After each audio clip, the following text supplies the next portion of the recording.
दस्का से ताल्लुक रखने वाली एक फैमिली जो कि तकरीबन 30 अफराद के ऊपर मुशगारी के ऊपर सवार होकर सवात किया और सवात में एक सलाबी रेले की नजर हो गई। अब ये जो रेला आया है इसके पीछे क्या रीजन थी और इसके अलावा जो तहसील इंतजामिया उसकी जानब से क्या मौका या जो उस जिले की इंतजामिया है उसकी जानब से इस वक्त क्या मौका अपनाया जा रहा है। तो ये दस्का सिटी से ताल्लुक रखने वाली फैमिली थी जिसमें कहा जाता है कि रात को घर से ये तकरीबन 10 से 11 बजे के दरमियान निकले।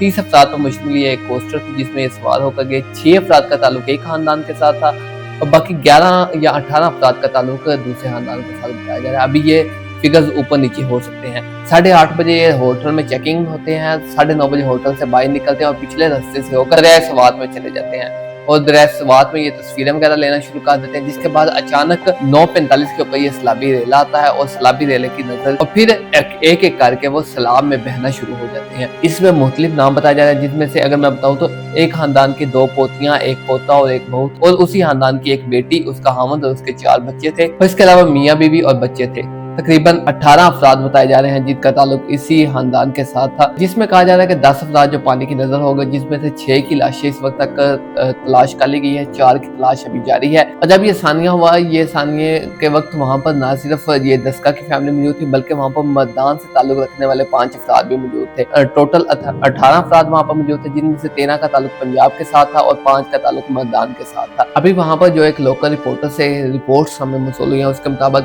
80 अफराद वहाँ पर रेस्क्यू के इस वक्त फरीदा से अंजाम दे रहे हैं। और उसने एक टेक्निकल बात की कि ये रेला कलाम से चला और सवात की तरफ आया और कलाम से सवात आते हुए तकरीबन 4 घंटे लगते हैं। तो 4 घंटे में तहसील इंतजामिया को इस किस्म का एक हाई अलर्ट जारी ना कर सके जिसके ऊपर लोगों को मुतला किया जा सके कि यहाँ से आप बाहर निकल जाए। उसने बताया कि सुप्रीम कोर्ट का एक फैसला महफूज है जिसके मुताबिक दरिया सवात के 200 मीटर तक कोई भी आबादी कायम नहीं हो सकती। अब वहाँ पर जो होटल्स बने हुए हैं वो सारे इंक्रोच हैं और उनके खिलाफ कोई किसी किस्म का ऑपरेशन नहीं किया जा रहा।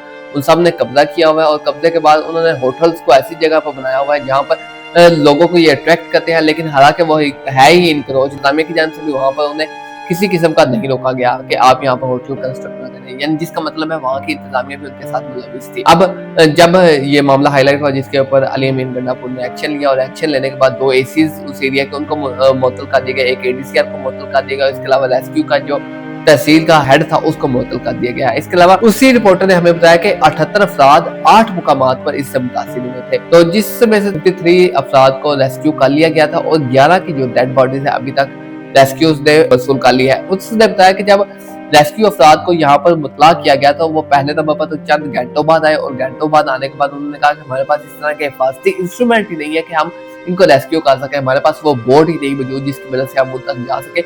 उन्होंने रस्से फेंकने की कोशिश की लेकिन फिर भी कामयाब ना हो सके। जो डीसी हैं उनकी जानब से जो मौका अपनाया गया, उनकी जानब से कहा गया कि 9:45 पर रेला आया और 9:49 पर रेस्क्यू को पहली कॉल मसूल हुई और अगले 10 से 15-20 मिनट में हम वहाँ पर पहुंच गए, लेकिन वहाँ पर हैवी फ्लड था और जो मुकम्मल इंतजामात है वो हमारे पास मौजूद नहीं थे जिसकी वजह से रेस्क्यू वाले वापस आए और दोबारा वो कुछ चीजें लेकर गए। उनकी जानब से कहा गया कि हमारी जानब से यहाँ पर दफा 144 नाफिज की गई थी और पिछले दिनों में उन्होंने कहा कि हमने 48 FIR इन सब लोगों के ऊपर, यहाँ पे उन टूरिस्ट के ऊपर काटी थी जो दरिया सवात में जाकर स्विमिंग करते थे और 20 अफराद सिर्फ जो इस एरिया में बोर्डिंग करते थे उनके ऊपर काटी गई थी। ये तो सारे थे होंगे स्टैट्स या जो कुछ बातें हो रही है, लेकिन इसके ऊपर मैं अगर अपना ओपिनियन दूं तो KPK में पिछले 13 साल से PTI की गवर्नमेंट है। कभी परवेज हटक साहब वहाँ पर वज़ीर आला होते हैं, कभी महमूद खान वहाँ पर वज़ीर आला होते हैं और कभी अली अमीन गंडापुर वहाँ पर वज़ीर आला होते हैं। और इन तीनों ने जब भी किया है काम या कोई बड़ा काम किया है तो उसमें उन्होंने सिर्फ यही काम किया है कि इस्लामाबाद की तरफ इन्होंने लश्कर कशी की है,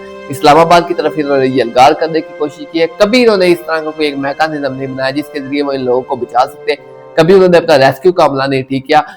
KPK में जितनी टूरिज्म होती है इतनी पाकिस्तान किसी दूसरे सूबे में नहीं होती, लेकिन वहाँ पर हिफाजती इंतजाम नहीं। जब लोग इन वीडियोस को देखेंगे तो वो कैसे टूरिज्म की तरफ वहाँ पर या उन एरियाज का रुजू करेंगे। अली अमीन गंडापुर ने नो डाउट कहा है कि हम इसके ऊपर GI टीम उठाएंगे और उनके खिलाफ एक्शन लेंगे, लेकिन ये आपका सूबा है, आपको ये सब कुछ पहले करना चाहिए था। हम अमल हो जाने के बाद ही उसके ऊपर एक्शन लेते हैं। एहतियाती तदाबीर पहले भी अपनाई जा सकती है, लेकिन अली अमीन गंडापुर की नाकस हिकमत अमली, नाकस सूबे में कारकर्दगी, उसका ये मुंह बोलता सबूत है कि सवात जैसे एरिया में दरियाए हंगो के करीब या दरियाए सवात के करीब 78 अफराद 8 मुकामात पर फंस जाते हैं। पहले नंबर पर तो इन्हें रोकना चाहिए था। मैं मानता हूँ कि जो टूरिस्ट थे उनकी गलती थी कि उन्हें दरिया में उतरना नहीं चाहिए था, लेकिन अगर वो उतर गए थे तो उन्हें कम से कम रेस्क्यू करने के लिए ऐसा मैकेनिज्म होना चाहिए था कि रेस्क्यू वाले अफराद बर वक्त वहां पर पहुंच सके। ये मेरे लिए, आपके लिए, हमारे मुल्क के लिए और खास तौर पर केपी के गवर्नमेंट के लिए एक लम्हा फिक्रिया है। नो डाउट इन्होंने तेजी में 2 एसीज को बोतल का दिया, एक एडीसीआर को बोतल का दिया, एक रेस्क्यू के डिपार्टमेंट के बंदे को बोतल का दिया, लेकिन ये इनाफ नहीं है। उन्होंने कहा कि हम 10 लाख रुपया हर अपराध को देंगे जो इससे मुतासर हुआ है। तो क्या 10 लाख से उसकी जिंदगी वापस लाई जा सकती है? नहीं ना। बेसिकली अगर देखें तो इसमें केपी के गवर्नमेंट की भी गलती है। मुझे बहुत ज्यादा इस बात का दुख हुआ है कि ये जो वहां पर हुआ है वो वीडियोस कोई दिल गुर्दे रखने वाला इंसान नहीं देख सकता। मेरे पास अभी अल्फाज नहीं है कि मैं इसको बयान कर सकूं कि जो वहां पर उनके साथ बीती है, कि कैसे वो अपने आंखों के सामने अपने घर के अफराद हैं उनको बहते हुए दरिया में देख रहे हैं।